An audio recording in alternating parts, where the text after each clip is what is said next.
Si Joe Berry sa isang acting project. Sa istorya, lumapit ang karakter ni Ate Guy na si Chato o kaya Cherny Lilet para matulungan siya sa kinakaharap niyang kaso na pagpatay sa asawa ng kanyang anak na mentally challenged na laging binubugbog. Okay naman, walang problema. Natapos naman ako sa oras na sinabi. At maganda yung attorney. Attorney talaga. Hindi ako. Galing pa rin.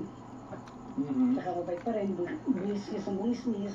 Bukod sa Lilet Matias, proud din si Ate Guy na isa ang pelikula nila ni Bianca Umali na mananambal sa mga itinanghal sa Gineceo Hulog ka! Aristide International Film Festival. No, kuha sa natin. Japan, Kuha natin yung buko. kamakailan. Dapat nga kasama Po ko lang. dun. Kaya lang, marami akong hindi Ah, nasama ng mga nakaraan.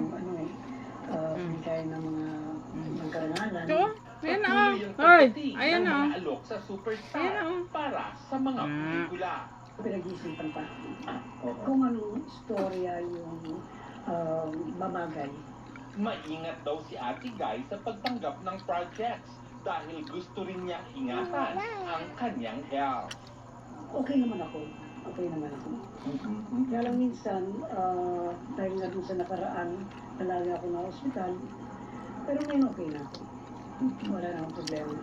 O.R. Santiago, updated sa showbiz happening.